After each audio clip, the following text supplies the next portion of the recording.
Президент Садыр Жапаров Алайдын Талды суу аймагына отурукташкан Памирлик кыргыздардын короосуна береке киргизди. Ал жердеги 17 үй бүлөнүн ар бирине 10 кой, 1 жылкы жана 1 музоолуу саан уй берилди. Өлкө башчынын аманатын Дарегине Алай районунун акими жеткирди.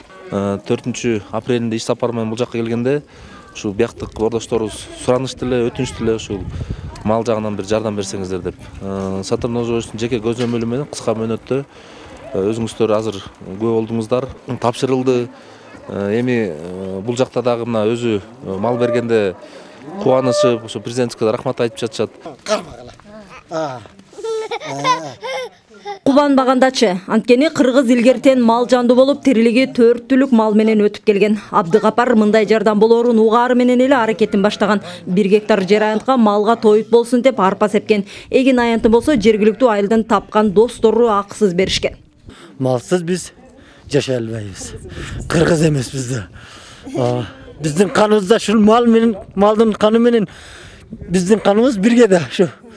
Мал карашты билесиз. Аллага шүгүр, биз эми ошол Памирде да болсо биздики эми ушу мал менен толка бизде эми президент өзү вада берип кетти. Биз сизге ар үй бүлөгө 10 кой, 1 уй, музоолуу уй беребиз, 1 жылкы дегенде эле мен сүйүнүп эле ошол кезде эле 1 гектар жерди достор менен айдап тутунуп айдап салганмын. Азыр да болсо достор менен эми кара чөптү аракет кылып жатам, жер сугарып ушул бир кышкычлардын таярлыгы ошондой кылып жатам эми. Сүт, айран, каймак эми ар бир үйдө. Меймандостугу боюнча астына киши салбаган кыргыздар Памирлик боордошторду буга чейин да актан өксү кылган эмес. Эми мал үчүн короо сарай салып, ага тоют камдоо милдети турат. 3 жылдын аралыгында Памирлик кыргыздарга мамлекет тарабынан 11 турак үй курулуп берилген. Азык-түлүк алдын ала кору менен камсыздалып турат. Мындай кесме өткөндө президенттин жардамы. Парадиктерибиз бар мана. Самын, макарон ошондой. Кенен эле азыр Кудайга шүгүр.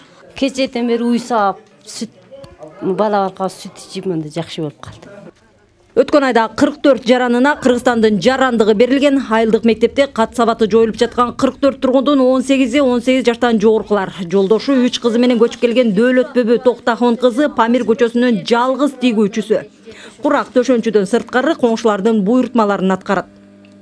Жакшы болот эди, мындай бир жерге машиндай эжелер да шуга аябай кызыгат, ошо кишилерге да болсо бир жерде ушундай бизде кийим-кечек тигип үйлөнсө, биз да өз жаныбыздан биркеден иштеп акча тапсак дейбиз, анан кечке чейин бекер тажапта кетет экенсиң, жумуш болбосо анан. Ал арада көпчүлүк сыяктуу Памирлик кыргыздар арасында да ковидке каршы эмдөө жүрүп жатат. 11 жаран мажбурлоосуз вакцинанын 1-этабынан өткөн. Көзөмөлдө азыр кош бойлуулар турат. Булар азыр кош бойлудан 4 аял кош бойлуу бар. Алар жакшы. Экөө төрөдө. Өзү жалпы 6 эле, экөө төрөдө. Экөөнүн балдары жакшы. Анан көзөмөлдө ондой учетто турган эч кимиси жок. Бардыгы эле ошол кичине неме кылышат да, грипп болгондо слабый болушат да өзү. Алдыда Памирликтер үчүн бирдиктүү конуш түптөө пландаштырылууда. Бул үчүн Чоң Алай районунун Кашка суу айылындагы Бурган суу участкасынан жер тилкесин трансформациялоо пландаштырылууда. Миргүл Бокошова, Акжол Айбашев, Ала-тоо 24, Ош облусу.